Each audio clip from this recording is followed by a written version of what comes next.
అంటే రీసెంట్‌గా ఒక పోస్ట్ అయితే వైరల్ అవుతా ఉంది. సోషల్ మీడియాలో అయితే. ఏదైతే 'రామ్ చరణ్' ఫ్యాన్స్ ఉన్నారో వాళ్ళైతే 'అల్లు అర్జున్' 'పుష్ప 2' చూడొద్దనైతే ఒక పోస్ట్ అయితే రిలీజ్ చేశారు.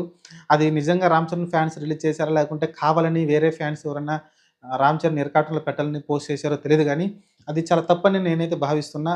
ఎందుకంటే ఖచ్చితంగా విభేదాలైతే ఉన్నాయి. 'పుష్ప 2' ట్రైలర్ రిలీజ్ అయిన తర్వాత అయితే మెగా ఫ్యామిలీ నుంచి ఎవరు గూడా ఆహ్, హ్మ్. అంటే ట్రైలర్ బాగుందనేది ఏం చెప్పలేదు. నాగబాబు గారు చెప్పినట్టయితే చూస్తున్నాను నేనైతే. మిగతా వాళ్ళైతే పెద్దగా అయితే రియాక్ట్ అయినట్టయితే నాకైతే కనిపించలేదు ఎక్కువగా. 'రామ్ చరణ్' గాని, వీళ్ళు గాని నాకైతే కనిపించలేదు. మీకైతే కనిపిస్తే కామెంట్ సెక్షన్‌లో పెట్టొచ్చు. వాళ్ళైతే కొంచెం సైలెంట్‌గానే ఉన్నారు. ఎందుకంటే ఏదైతే జరిగింది గదా! రీసెంట్‌గా ఎలక్షన్ టైమ్‌లో గూడా శిల్పా రవిరెడ్డి గారికి ప్రచారానికైతే ఆయన ఎళ్ళడం చూసాం. ఆయన వైసీపీ తరఫున పోటీ చేస్తున్నారు. ఒక పక్కన కూటమిలో జనసేన ఉండంగా అతనెళ్ళి అపోజిట్ పార్టీకి ఆహ్, ప్రచారం చేయడం అనేది చాలా మందికి నచ్చలేదు. దానికి ముందు పవన్ కళ్యాణ్ గురించి స్టేజ్ మీద అడిగితే అంటే అభిమానులు